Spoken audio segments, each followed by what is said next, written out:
आईने हिंदी के एक नए एपिसोड में आपका स्वागत है। इस वीडियो में हम पहले बात करने वाले हैं बोइंग के एक ऐसे प्रस्ताव के बारे में जो एमआरएफए की पूरी दिशा ही बदल सकता है। और अभी तक जो एक्सपर्ट F-15EX को कंपटीशन से बाहर मानते थे, बोइंग के इस कदम के बाद वो भी काफी चौंक गए हैं कि बोइंग ने आखिरकार ऐसा क्या कर दिया। दोस्तों, एक बात तो आपको पता ही है कि बोइंग को एक के बाद एक जो बड़े सेटबैक है वो मिलते जा रहे हैं और कोई बड़ा ऑर्डर उनको मिल नहीं पा रहा है, जिसके बाद से बोइंग काफी डेस्परेट है और वो किसी भी प्रकार से जो ऑर्डर है इनको सिक्योर करना चाहता है।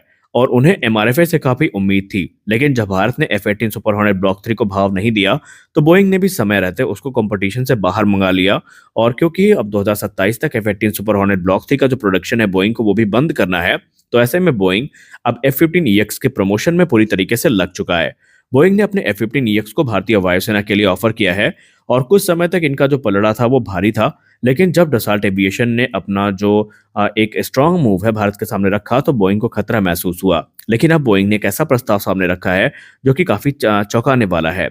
बोइंग अपने F-15EX को एम्बर मिसाइल रैक के साथ ऑफर करने के लिए तैयार हो गया है। जी हाँ, अब आप लोग सोच रहे होंगे कि आखिरकार ये एम्बर मिसाइल रैक क्या है जिसको लेकर चर्चाएं हो रही हैं और क्यों इसको लेकर इतना हड़कंप मचा है। दरअसल एम्बर मिसाइल रैक की हम बात करें तो ये अपनी वर्सेटैलिटी और ऑपरेशनल फ्लेक्सिबिलिटी के लिए जाने जाते हैं। और इन मिसाइल रैक की सहायता से F-15EX wide array of weapons जो है वो कैरी कर सकता है, जिसमें air to air, air to ground और दूसरे म्यूनिशन भी शामिल हैं।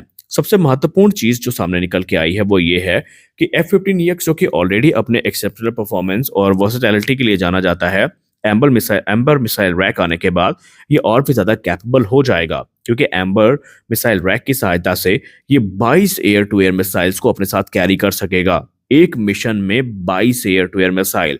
अब आप सोच सकते हैं कि स्ट्राइक पैकेज कितना ज्यादा घातक होगा। और इन एयर टू एयर मिसाइल्स में हर प्रकार की मिसाइल्स होंगी, BVR मिसाइल्स भी होंगी, with in visual range missile भी होंगी, यानी कि ये एक ही बार में मल्टीपल एयरबॉर्न थ्रेट्स को काउंटर करने में सक्षम होगा। और ये हाई कैपेसिटी जो वेपन लोड है, ये भारतीय वायुसेना अगर इसको सेलेक्ट करती है तो एयर सुपीरियरिटी को कई गुना ज्यादा बढ़ा देगा। जब बात आएगी युद्ध की, ये फ्लेक्सिबिलिटी एम्बर रैक की सिर्फ यहीं पर सीमित नहीं रहती। अगर आपको लगता है कि एम्बर रैक में सिर्फ एयर टू एयर मिसाइल को ही शामिल किया जा सकता है तो ये आपकी गलतफहमी है, क्योंकि एम्बर रैक जो है इसमें एयर टू एयर मिसाइल के अलावा जो स्मॉल डायमीटर बॉम्ब है जिसको हम SDB भी कहते हैं, इसके अलावा जॉइंट डायरेक्ट अटैक म्यूनिशन यानी JDAMs जो है उनको भी कैरी कर पाएगा। अब अगर हम वेपन लोड आउट की बात करें तो F-15EX एक मिशन में 8 एयर टू एयर मिसाइल्स जो कि BVR भी हो सकती हैं या WBR भी हो सकती हैं, इसके अलावा 28 जो स्मॉल डायमीटर बॉम्ब है इनको कैरी कर सकता है। या फिर ये मिशन में 8 एयर टू एयर मिसाइल और 7 2000 पाउंड के जो JDAM है जो कि हैवी स्ट्राइक मिशन के लिए इस्तेमाल होते हैं, उनको भी कैरी करने में सक्षम होगा। तो अब आप समझ सकते हैं कि कितनी बड़ी वर्सेटैलिटी ये ऑफर करेगा अगर भारतीय वायुसेना इसको सेलेक्ट करती है। इसके अलावा F-15EX को लेकर के यह कहा जाता है कि जब बात एयर टू एयर कॉम्बैट की आती है तो आज भी इसका कोई सानी नहीं है और ये किसी भी फोर्थ जनरेशन एयरक्राफ्ट को काफी आसानी से धूल चटाने में सक्षम है।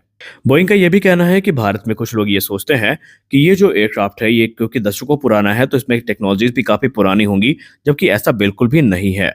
उन्होंने ये कहा कि F-15EX में जो 5th जनरेशन टेक्नोलॉजीज हैं ये इनकॉर्पोरेट करी गई हैं, जिसके बाद से ये प्लेटफॉर्म पहले से भी ज्यादा घातक बन चुका है। इसके लिए स्पेशल पेंट्स का इस्तेमाल किया गया है, जिससे कि इसकी जो रेडार क्रॉस सेक्शन है उसको कम करने का प्रयास भी किया गया है सॉरी। अब यहाँ पर एक चीज तो क्लियर है कि F-15EX जो है ये फिलहाल तो MRFA के क्राइटेरिया में फिट नहीं बैठता, क्योंकि MRFA के अंतर्गत जो एयरक्राफ्ट भारत को चाहिए वो मीडियम वेट कैटेगरी का होना चाहिए, जबकि F-15EX की जहाँ तक बात रही तो ये एक हैवी वेट फाइटर है और यहाँ पर ये ठीक उसी कैटेगरी में आता है जिसमें भारत का Su-30 MKI काउंट होता है। लेकिन जब बात आती है कैपेबिलिटी की तो निस्संदेह F-15EX आज भी एक फॉर्मिडेबल एयरक्राफ्ट है। ये एयर सुपीरियरिटी फाइटर तो ज्वाइन हुआ था, लेकिन अब ये अपनी जो मल्टी रोल कैपेबिलिटी है उसके लिए जाना जाता है। अब सबसे बड़ा सवाल ये है कि क्या F-15EX को सेलेक्ट करना भारतीय वायुसेना के लिए हितकर होगा, और जो चीजें अभी हमें काफी ज्यादा लुभावनी दिखाई पड़ रही, प्रैक्टिकली ये हमारे लिए क्या उतनी लुभावनी रहेंगी? आइए इसको भी समझ लेते हैं। भारत के सीनियर डिफेंस एनालिस्ट और जो वायुसेना के अधिकारी हैं उन्होंने पहले भी अपने अलग अलग बयानों में ये कह दिया है कि अमेरिकी प्लेटफॉर्म के ऊपर ओवर डिपेंडेंसी हमेशा से घातक साबित हुई है और ये आगे भी होती रहेगी, क्योंकि भारत जो एयरक्राफ्ट सेलेक्ट करने वाला है इसमें भारत ने कुछ क्लॉज भी ऐड किए हैं और अगर बोइंग और अमेरिका इसकी सहमति में रहता है तो भारत इस पर विचार कर सकता है। अगर हम एमआरएफए के क्लॉज की बात करें तो सबसे बड़ी चीज तो ये है कि जो लोकल प्रोडक्शन है ये करना पड़ेगा, यानी जो भी ओरिजिनल इक्विपमेंट मैन्युफैक्चरर इस पूरे कंपटीशन को विन करेगा उसके ऊपर एक बड़ी जिम्मेदारी होगी कि वो एयरक्राफ्ट का निर्माण भारत में ही करे। ऐसा नहीं है कि भारत यहाँ पर फ्लाईवे कंडीशन में सारे एयरक्राफ्ट को खरीदने वाला है। और ऐसे में सवाल ये उठता है कि क्या बोइंग और अमेरिका इसकी परमिशन देंगे।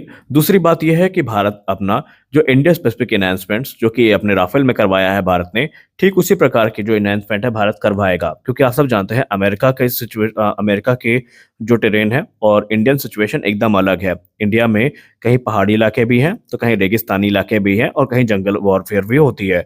तो ऐसे में एयरक्राफ्ट को ढालने के लिए भारत को बहुत सारे जो मॉडिफिकेशंस हैं वो करवाने पड़ेंगे, जो कि इंडिया स्पेसिफिक इनहेंसमेंट के तौर पर जाने जाते हैं। क्या बोइंग इसके लिए तैयार है? क्या अमेरिका इसकी परमिशन देगा? और सबसे बड़ी चीज, भारत ने स्पष्ट कर दिया है कि जो भी प्लेटफॉर्म सेलेक्ट किए जाएंगे उसमें इंडियन मेड वेपन सिस्टम का इंटीग्रेशन कंपलसरी है, उसको अवॉइड नहीं किया जा सकता। तो ऐसे में क्या अमेरिका अपने प्लेटफॉर्म में किसी दूसरे देश का जो वेपन सिस्टम है वो इंटीग्रेट करेगा? यह आज भी सवाल जो है ये काफी ज्यादा पूछा जाता है, जिसका कोई जवाब अमेरिका ने आज तक नहीं दिया।